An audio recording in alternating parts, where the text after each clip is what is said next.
For sure, maraming makakamiss kay Donnie Pangilinan at Bel Mariano. Dahil last project muna nila ang Tayo sa Wakas na naging blockbuster sa takilya. Kaya naman nag-enjoy muna ang dalawa dahil nasa US sila ngayon dahil sa series of shows. At alam nyo ba na tinanong nga si Donnie kung anong isasagot niya kung sakali mag-I love you sa kanya si Bel. At grabe ang kwento ni Donnie kung paano niya niligawan si Bel Mariano. At the same time, si Bel ay na-appreciate naman niya lahat ng effort ni Donnie. Ating alamin.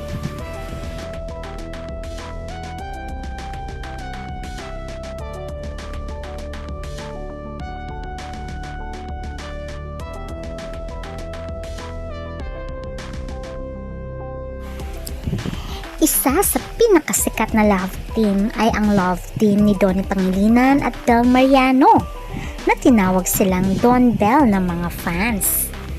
Marami na rin silang napatunayan dahil yung mga movies nila at the same time ay teleserye ay talaga naman tinatangkilik ng masa. Marami rin silang endorsements. Ilang years na rin sila bilang love team. Kaya marami ang nagwi-wish na sana sa bandang huli sila ang magkatuluyan. Ngayon sila ay temporarily magkahiwalay para sa kanilang individual growth ng kanilang careers. Ay unti-unti na nilang nire-reveal ang kanilang feelings sa isa't isa at kung paano niligawan ni Donnie ang isang Bel Mariano. Kung saan naman ay nire-reveal nila ito noon habang sila ay ini-interview noon ni Vice Ganda. May binigay siya sa aking Barney na CD. Favorite ko Barney growing up. Nanonood ako ng Barney. Tapos naghahanap ako ng original na CD ng Barney. Hinanapan niyo ako. Pati yung may bracelet siyang binigay. Diba? Bihira sa lalaki talaga ang magbigay pa ng love letter na handwritten. Dahil sa panahon ngayon ng social media, ay nag-iiba na rin ang tema ng panliligaw. Yun yung first time. Ay, yes! Umangkas ako sa kanya. Sobrang lalim na naging parang foundation namin ni Belinda kasi nag-start kami. Friends talaga. Diba? Sabi nila, they started as friends. So, ibig sabihin, ay magkarelasyon na sila ngayon. Yun nga lang, ay very low-key lamang ang kanilang relationship, which is eventually ay inamin nga ni Donnie. Kaya ito pa ang kanilang series of interviews at ang kanilang revelation. Na-expose siya. So, she couldn't leave her house. So, ang ginawa ko, I drove to her house with a sign. Oh yeah! I remember to! Saying, I wish I could hug you. Ganun. Tapos pasilip ka lang sa labas. Nandun lang ako sa labas na parang 15 feet away. And then nag-usap lang kami. Yun. Ang layo niya kasi, di ba? Laguna siya. Ako, Antipolo. More than 5 hours on the road just to see me.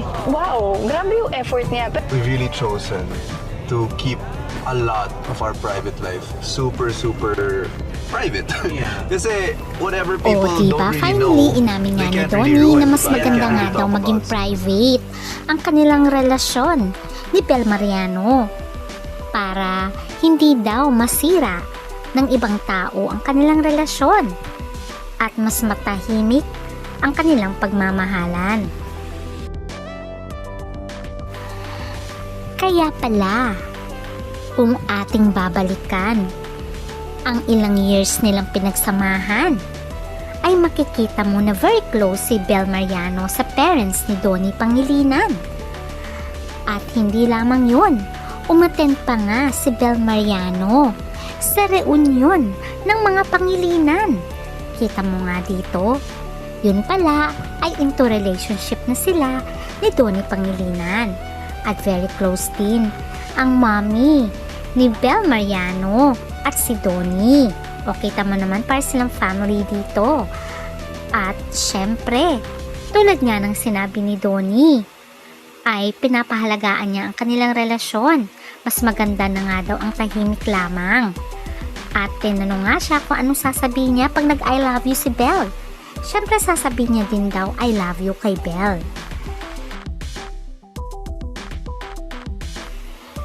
Pero ngayon ay nag-decide nga ang dalawa to go separate ways sa kanilang individual careers for the meantime, para sa kanilang individual growth. At tulad nga ng sinabi ni Donnie, kahit sila ay maghiwalay, ay nananatili ang kanilang suporta sa isa't isa at ang kanilang pagmamahalan. Kaya for the meantime, let's support them in their individual careers. At for sure, ay hahantong din sa kasalan ang relasyong Don Bell. Hanggang sa muli, bye!